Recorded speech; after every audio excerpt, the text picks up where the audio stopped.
You might think you know Jessica Jones, but here are 12 facts you may not know about everyone's favorite ex-superhero, Private Eye. Jessica Jones first appeared in 2001 in Alias #1, the inaugural comic of the Marvel Max imprint, Marvel's mature reader line. She was created by writer Brian Michael Bendis and artist Michael Gaydos. When Brian Bendis originally conceived the idea for the Alias series, he planned for it to star a different Jessica, Jessica Drew, aka the original Spider-Woman. However, as he developed this series, he realized that Jessica Drew would not fit the kind of story he wanted to tell, so he created Jessica Jones to star in the series. Jessica first received her powers as a high school student on a family trip to Disneyland when their car was hit by a military truck carrying radioactive chemicals. Jessica's family was killed, and Jessica herself went into a coma. When she woke up, due to the arrival of Galactus of all things, she found she had superpowers.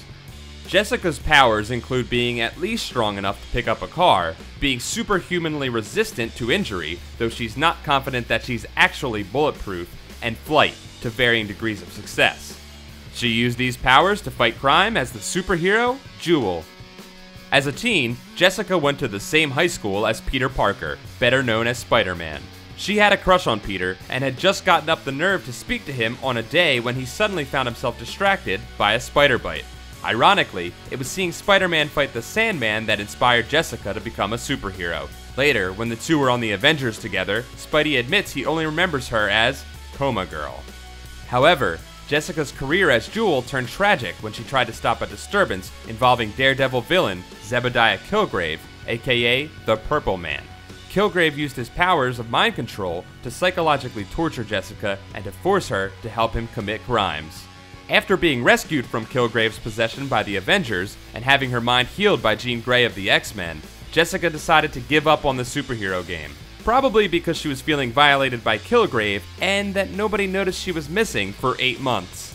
At this time, Jessica sets up as a private investigator. Because of her background as a former superhero and her connections in the community, she finds herself involved in cases tied to super people. Cases she takes on involve Captain America, Ant-Man Scott Lang, the Hulk sidekick Rick Jones, and Maddie Franklin, the third Spider-Woman. Around this time, Jessica and her longtime friend Luke Cage, aka Power Man, admit that they have feelings for each other. After Jessica discovers that she is pregnant with Luke's child, the two begin a committed relationship that culminates with them getting married. After she becomes pregnant, Jessica takes a hiatus from the detective business and becomes the superhero correspondent for the Daily Bugle, contributing to a supplement within the paper called The Pulse. However, she quits when she realizes editor J. Jonah Jameson just wants to smear the good name of the Avengers. Jessica has her baby, whom they named Danielle after Luke's best friend, Danny Rand, aka the Immortal Iron Fist. And then a bunch of shenanigans happens involving superhero registration, an alien invasion, also maybe the baby is an alien, secret Avengers, new Avengers, new Avengers, and so on. Don't worry about it. Most recently, Jessica has followed her husband Luke as he formed a new team of Mighty Avengers. Though she has occasionally ventured out as a superhero again, both under the guise of Jewel and later Power Woman in homage to her husband, she's mostly focused on being a good mother, but who knows what the future might bring. That's it for this episode of You Think You Know Comics.